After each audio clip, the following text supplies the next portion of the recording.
आज प्रेस वार्ता बनाने का मकसद ये है कि साझा मोर्चा की कल महानिदेशक परिवहन के साथ मीटिंग थी।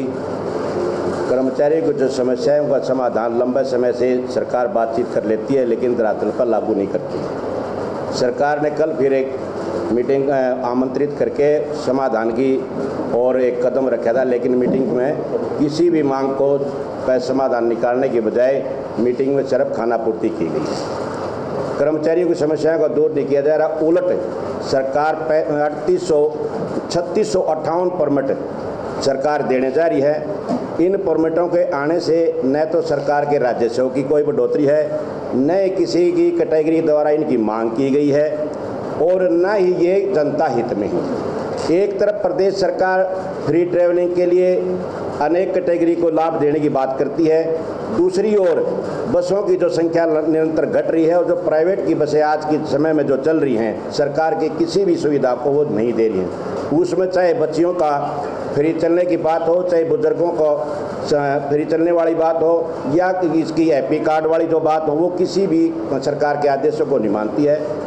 हमने पहले से ही इन मांगों के संबंधित परिवहन मंत्री को अपना मांग पत्र भेजा हुआ है और 14 जुलाई को प्रदेश के सभी डिपों के कर्मचारी यहाँ परिवहन मंत्री आवास का घेराव करेंगे।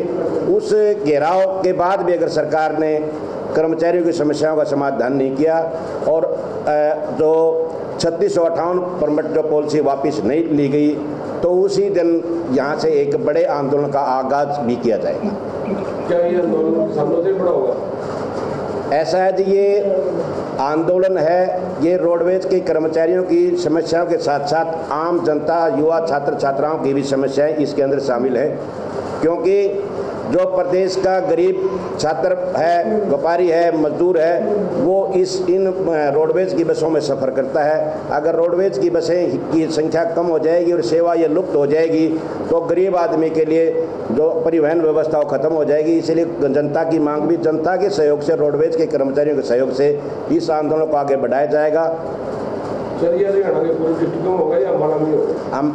परिवहन मंत्री का 14 जुलाई को सभी डिपों के कर्मचारी यहाँ के आवास घेराव करेंगे। कहना चाहेंगे शुरुआत से लेकर लंबे समय से, चाहे वो छात्र हों, चाहे छात्राएं हों, चाहे बुजुर्ग हों, चाहे रोडवेज के कर्मचारी, आम जनता है, वो लगातार शिकायतें दे रही है। परिवहन की जो सहकारी समितियों हैं वो इन सेवाओं को नहीं दे रही है। अब एक तरफ सरकार तो सरकारी बसों को बेड़े में शामिल नहीं कर रही है और प्राइवेटों को बढ़ावा दे रही है। तो अगर प्राइवेटों को बढ़ावा देकर के ये पहले से इन सुविधाओं को नहीं लागू कर रहे हैं, तो ये तो एक ढकोसला ही है। जो पहले से नियमों को नहीं मान रहे, तो आगे से क्या उम्मीद की जा सकती है। हमारी सरकार से ये मांग है, रोडवेज के बेड़े में सरकारी बसों को बढ़ाया जाए, जिससे युवाओं को रोजगार मिलेगा, राजस्व बढ़ेगा और आम जनता को परिवहन व्यवस्था और सुरक्षित परिवहन व्यवस्था मिलेगी। लगातार किलोमीटर की स्पीड भी, जो किलोमीटर की बसें भी चलाई जा रही हैं, उसके ऊपर क्या होता है? हम तो पहले से इनका विरोध कर रहे हैं। इससे न तो रोजगार की बात हो रही है और न ही सरकार को कोई फायदा हो रहा है। हम इसलिए लगातार यही मांग कर रहे हैं कि सरकारी बसों को बढ़ाइए, सरकारी बसों को बेरोजगार को रोजगार मिलेगा और अच्छा वेतन काम करेंगे।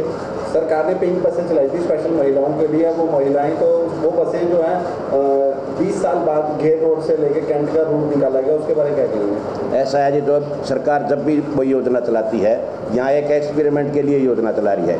हम लगातार इन बात की ये कह रहे हैं कि सरकार में साधारण बसों को शामिल कीजिए, साधारण बसों की संख्या बढ़ाइए, जिससे आम जनता को सुविधा मिलेगी।